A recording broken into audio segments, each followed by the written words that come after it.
You can't be in a poisonous system, and the government of the world is the system of white supremacy. That's the only real government of the entire planet called Earth.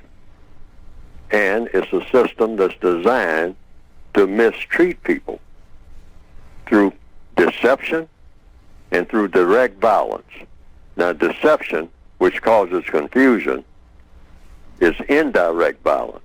Anytime somebody's trying to fool you in order to harm you, I mean, it's not like playing little child games or something like that, but they're fooling you with the intention of doing harm to you, where you're going to lose something, including maybe your entire existence.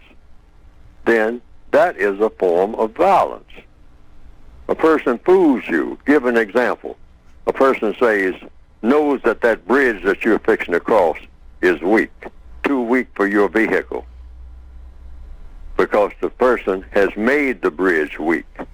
They went out in the middle of the night and did things to the bridge to make it weak, so that the bridge will not stand the weight of your vehicle. Yes. So you come along early in the morning, happy, cheerful, going on vacation, and you're going to cross that bridge. And the person who made the bridge weak in the middle of the night comes out, gasses up your car, whatnot, and looks at you with a smile, knowing full well what is going to happen when you cross that bridge. Now, the white supremacists, that's deception. Yes. All right?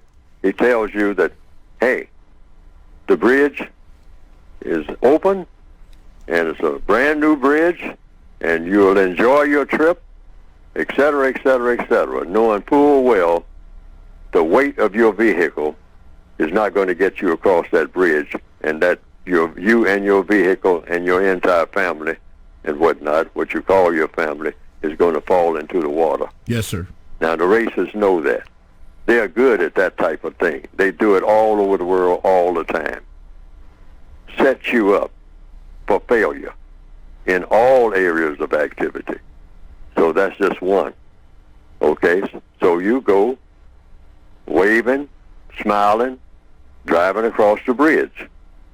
And the white supremacist and his white supremacist associates, they look at each other and wink and say, watch this. And the bridge falls and you perish. And that's what they call fun. Yes. That's the white supremacist mentality. Mm-hmm. I mean, they will help set you up. I mean, you know, on the surface, it looks like they're doing you great favors. Yeah. They're great at that. Yeah. Oh, yes. And that's in every area of activity. Yes. Yes. I mean, in economics, they do the same thing.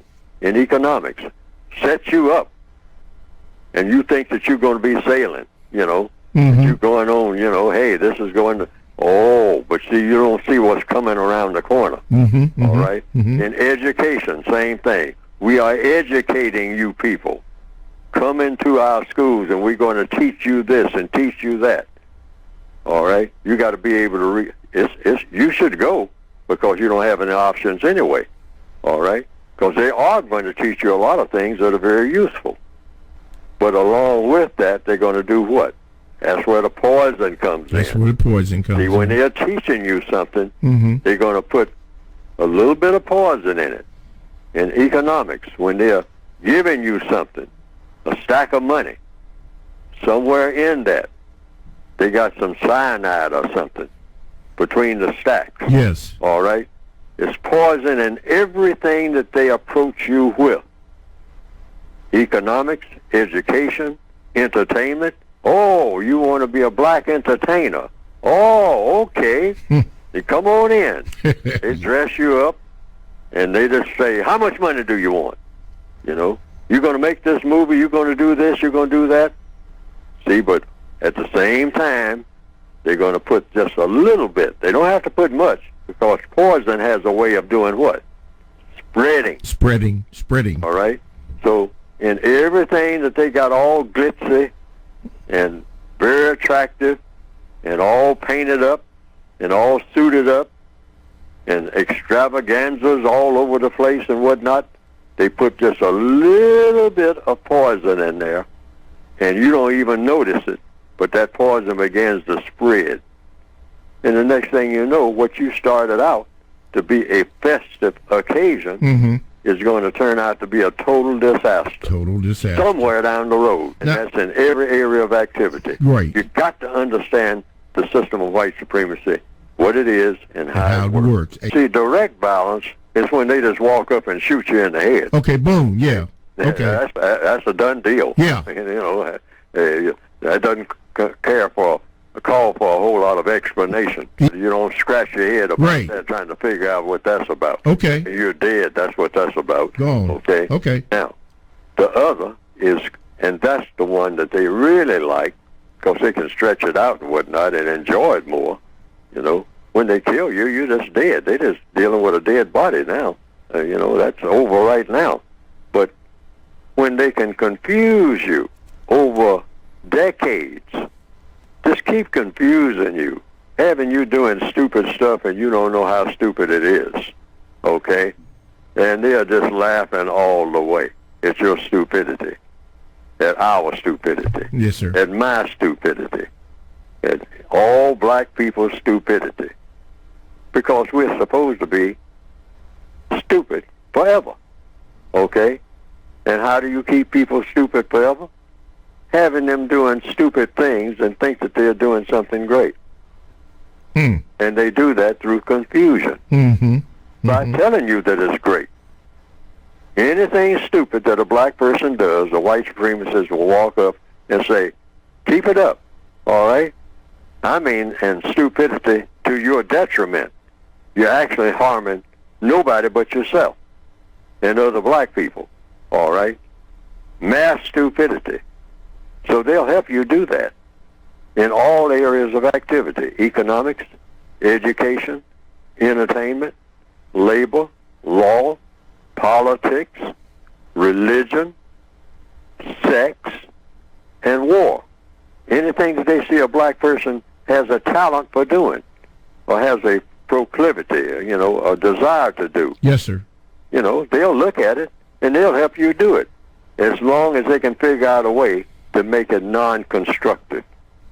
All right, that's the thing to watch for. It's what you're doing. Is it constructive or is it non-constructive? And you should ask yourself, if it's constructive, how is it constructive? What does it actually produce that has a constructive effect? Stay in that question mode and ask yourself these questions as you go along doing whatever it is you're doing. Is this constructive? And if it is constructive, how is it constructive? Yes, sir. Yes, sir. All right? You should ask yourself that question all day long, every day, regardless of what you're doing. Ask yourself, this thing that I'm doing, is it constructive? Or is it non-constructive? Because there's no such thing as in between. Every move that every creature makes, birds, bees, people, alligators, is going to have a constructive effect or a non-constructive effect on something or somebody. The white supremacists, because it's not just the white people who are not white supremacists do not have any power. They have already proven that. If the white people who are not white supremacists had power, then the white people who are white supremacists wouldn't be white supremacists, because the white people who are not white supremacists would use their power to put them out of business. They haven't done that. So it makes the white people who are white supremacists the most powerful people on the planet. And that's why we still have it. We wouldn't be having this conversation if it was different. It's no walls, really. It's just people. I mean, people changing their minds. And so it's the job of black people, first of all, to recognize that the biggest problem on the planet is the system of white supremacy, and to persuade one way or another, I say through codification, the white people who practice white supremacy to stop being white supremacists. They haven't built any walls. It's them. They are the wall. It's just what they do every day. Stop mistreating people based on color. That's all it is. All white supremacy is just a white person talking to another white person and saying, look at that person over there. And the other white person takes a look and say, yes, I see that person over there. Say, does that person have color in his or her skin? Yes, that person has color in his or her skin. Well, now, we have an agreement that when we look at a person who has color in his or her skin, that person is eligible to be dominated and mistreated by the two of us. Is that agreed upon? And the other white person says, yes, agreed upon. Let's shake hands and let's proceed to go toward that person of color and proceed to dominate and mistreat that person of color. Why? Because we have decided to do so. Now, just like they decided to do so, they can undecide to do so. Decide to do something else, like replace the systems they've set up with justice. It's the job of every non-white person and every white person who doesn't believe in that system to work every day to replace that system with a better system. That better system would be called justice. Now, some people have said they've seen some cartoons of my work on the internet that have been presented, and that it pretty well embellishes what I have been trying to say in my textbooks. And to the extent that it does that, well, that has been, from what I understand, some people reported to me, a plus. Because they didn't understand what I had written very well, but when they saw those cartoons that just repeated what I was saying and attaching my name to it, and came right out of the book, the material did, they say that they better understood it. And I can understand that because people are kind of visual, particularly in the year 2021 now, more visual than ever.